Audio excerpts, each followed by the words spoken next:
कृष्णाय वासुदेवाय हरये परमात्मने प्रणतः क्लेशनाशाय गोविन्दाय नमो नमः। गोविन्दाय नमो नमः। गोविन्दाय नमो नमः। आज हम श्री कृष्ण भगवान की ब्राह्मण भक्ति का दर्शन करेंगे और सुदामा चरित्र गाएंगे, जिसे सुनने से श्री कृष्ण के चरण कमलों में प्रीति हो जाती है।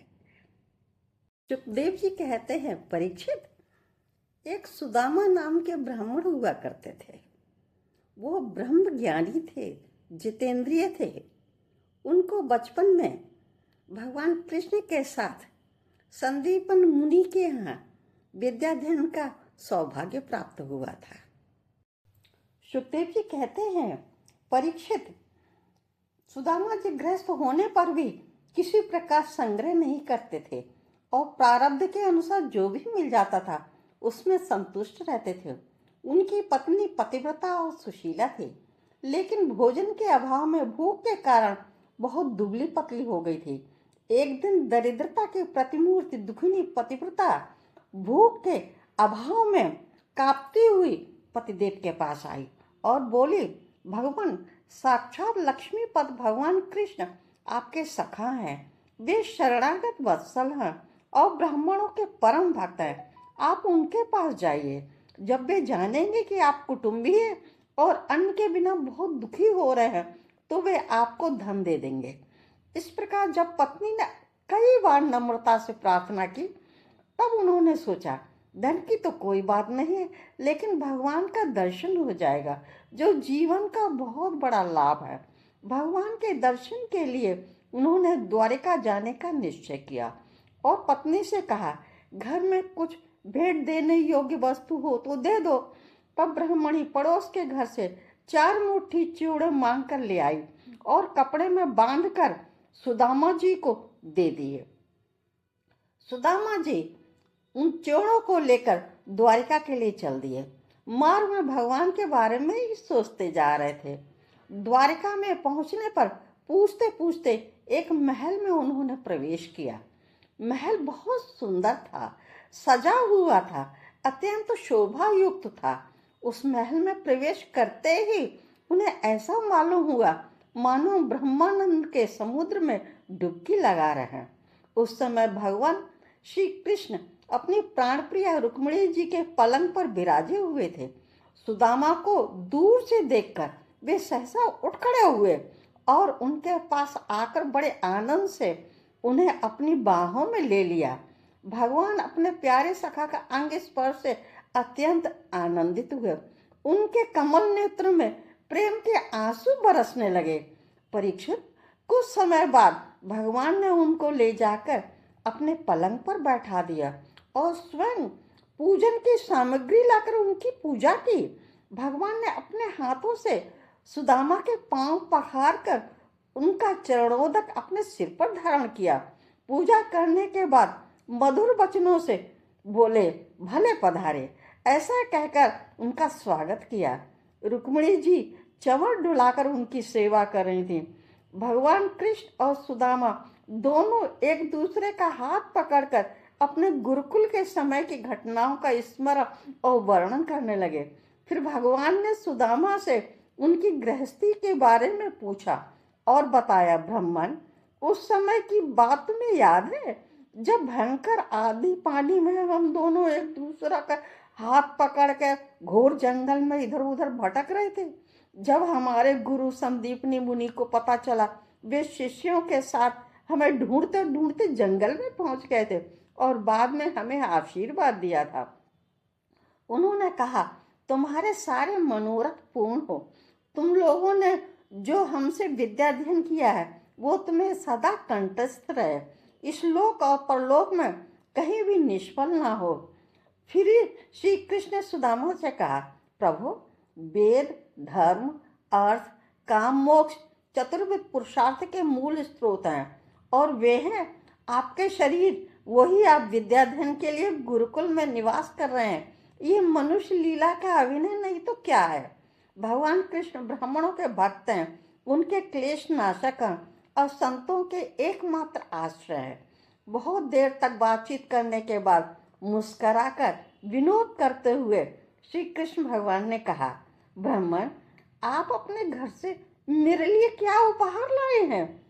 पत्रम पुष्पम फलम तोयम यो मे भक्त्वा प्रियक्षते तदहम भक्त उपहत अस्नामि प्रियतात्मन। जो भी प्रेम भक्ति से फल फूल पत्ता और पानी में से कोई एक भी चीज समर्पित करता है तो मैं उसको स्वीकार ही नहीं करता, बल्कि तुरंत भोग लगा देता हूँ। ऐसा कहने पर भी लज्जावश सुदामा ने लक्ष्मीपति को चिवड़े नहीं दिए और संकोच से अपना मुंह नीचे कर लिया। तब भगवान विचार करने लगे, एक तो ये मेरा प्यारा सखा है और कभी भी धन की कामना नहीं की, इस समय अपनी पत्नी को प्रसन्न करने के लिए उसी के आग्रह से यहाँ मेरे दर्शन करने के लिए आया है। मैं इसे ऐसी संपत्ति दूंगा जो देवताओं के लिए भी दुर्लभ है। ऐसा विचार करके उनके वस्त्र में से चूड़ा की पोटली छीन ली और बड़े आदर से कहने लगे, मित्र, यह तो मेरे लिए अत्यंत प्रिय भेंट है। ऐसा कहकर वे एक मुट्ठी चूड़ा खा गए और दूसरी मुट्ठी ज्यों ही भरी तो ही रुक्मिणी ने हाथ पकड़ लिया। क्यों? एकमात्र लक्ष्मी जी भगवान के परायण हैं, उन्हें छोड़कर कहीं नहीं जा सकती। रुक्मिणी जी ने कहा, विश्वात्मन, बस बस, मनुष्य को इस लोक में और परलोक में भी समस्त संपत्तियों की समृद्धि प्राप्त करने के लिए एक मुट्ठी चूड़ा बहुत है, क्योंकि इतना ही आपकी प्रसन्नता का हेतु बन जाता है। उस रात सुदामा श्री कृष्ण के महल में ही रहे और खाया पिया और ऐसा अनुभव किया मानो वे बैकुंठ लोक में है। श्री कृष्ण के प्रत्यक्ष रूप से उन्होंने कुछ नहीं मिला, फिर भी उन्होंने भगवान से कुछ नहीं मांगा। श्री कृष्ण भगवान ने सुदामा का भव्य और दिव्य स्वागत किया, लेकिन उनको चलते समय कुछ धन नहीं दिया। तो जाते हुए सुदामा जी सोचने लगे, कृष्ण ने उन्हें धन इसलिए नहीं दिया कहीं मैं धन पाकर बावला न हो जाऊं और धर्म और भगवान को ही भूल जाऊं।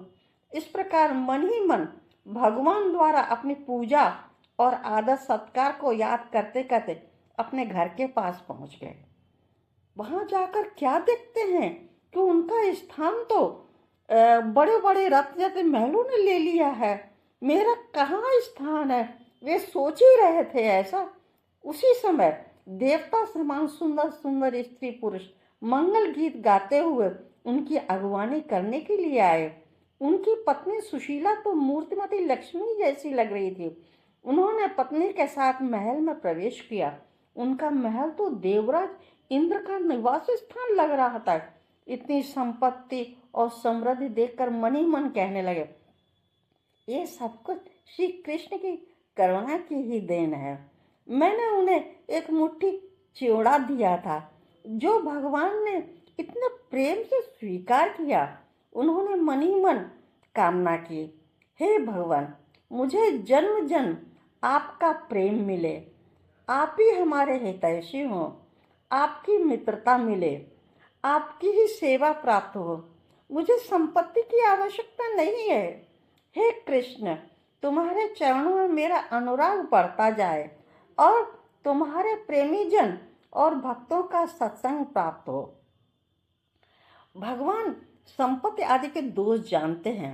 वे देखते हैं कि धनियों का धन और ऐश्वर्य आदि के मद से पतन हो जाता है, इसलिए अपने अदूरदर्शी भक्त को उसके मांगने पर भी धन और ऐश्वर्य नहीं देते हैं। ये उनकी बड़ी कृपा है। परीक्षित, अपनी बुद्धि से इस प्रकार निश्चय करके सुदामा जी त्याग पूर्वक अनासक्त भाव से अपनी पत्नी के साथ भगवत प्रसाद स्वरूप विषयों का ग्रहण करने लगे और दिनों दिन उनकी प्रेम भक्ति बढ़ने लगी। परीक्षित, श्री कृष्ण की इस ब्राह्मण भक्ति को जो सुनता है उसे भगवान के चरणों में प्रेम हो जाता है और वो कर्म बंधन से मुक्त हो जाता। बोलो कृष्ण भगवान की जय और सुदामा जी की जय।